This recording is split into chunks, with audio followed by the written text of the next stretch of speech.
ASA is a dynamic global learning program that enables more than 250 students and young professionals yearly to gain global experiences.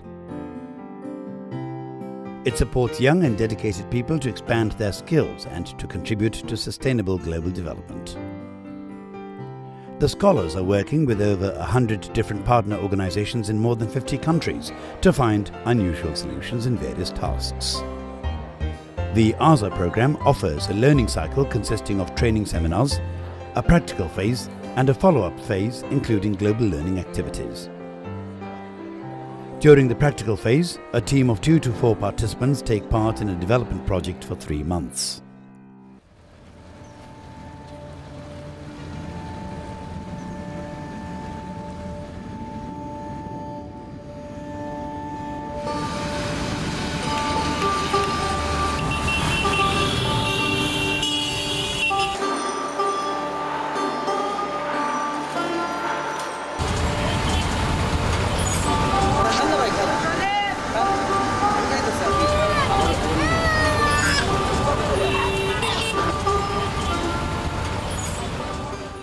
Four ASA participants were invited to Bangladesh by the program Promotion of Social and Environmental Standards in the Industry, or PSES, implemented by GIZ. PSES supports 4 NGOs in Dhaka and Chittagong that run more than 20 women cafes, centers for workers of the ready-made garments industry. These educational centers provide legal advice to the garment workers in case of conflicts with their employers, as well as training on leadership skills, gender issues, labor law, overtime calculation and much more. Apart from that, it's a place to come after work to chit-chat, relax and play games. The initial task of the ASA internship is to support the 4 PSES partner NGOs in Chittagong and Dhaka to make their women cafes financially independent. At the moment, the women cafes are dependent on financial support. Do you know where we have already been at this women cafe? The first step was to come together with people from the 4 NGOs for a workshop. The goal was to generate a great number of business ideas for the women cafes in order to enable them to continue their operations financially independent. After that, we evaluated these ideas together with the NGOs and using a utility analysis. That led to a 3-way approach. The first approach is to create a production based on the waste garments of the Bangladeshi industry. These waste garments are called jute in Bangla. The second approach is to take a look at the business model of the women cafes itself to find possibilities for improvement.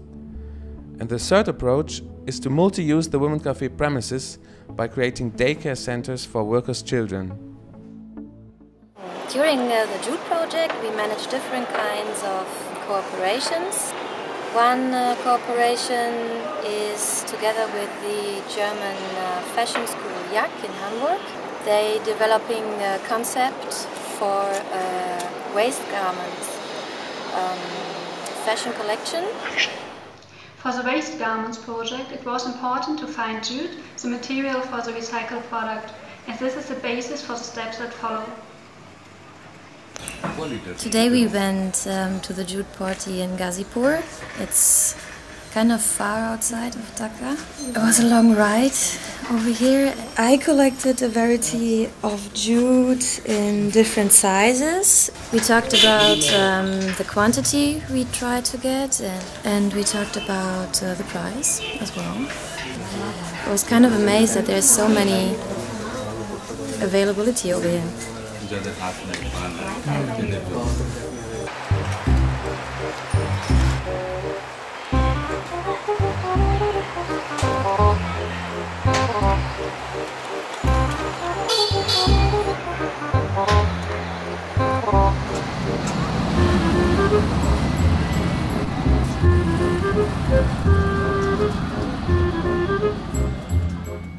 Hi, my name is Karen. Today we did receive a parcel from Bangladesh with all the waste garments. So this is the blouse from the front side.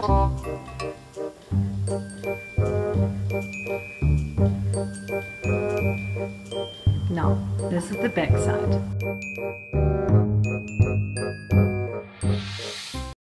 We had a cooperation with from the National Institution of Fashion and Technology in Dhaka.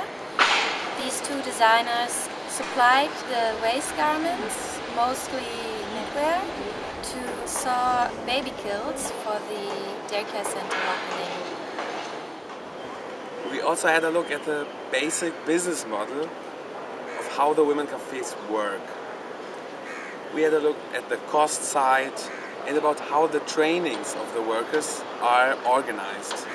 If you look at the map of Dhaka, an improved business model for the women cafes would be to spread over the city more efficiently. During the day, when the workers are in the factories, the women cafes are usually unused. Thinking about a purpose for this time, the idea of opening a daycare center for workers' children inside the women cafe premises came up. We conducted a survey among 100 garment workers, and the results showed a high demand for trustworthy daycare centers outside the factories. It solves an urgent problem of the female garment workers and therefore shows a strong link to the original purpose and goals of the women cafes. The workers do not have to leave their children home alone or with inadequate caretakers, and they also don't have to leave their children back in their villages, what sometimes happens. And according to Bangladesh labor law, every factory owner has to provide daycare for all workers' children under the age of 6. So the funding for the daycare centers is supposed to come from the factories. To find the best locations, we visited all the women cafes in Dhaka to select 2 of them for the pilot phase. A lot of renovation work had to be done to make the places safe and nice.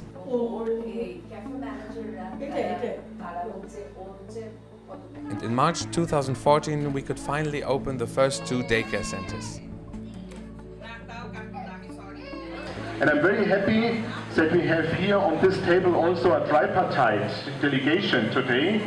We have the Labour Ministry, we have the Ministry of Commerce, we have the Vice President from PGMA, we have trade union leaders, we have MPs here.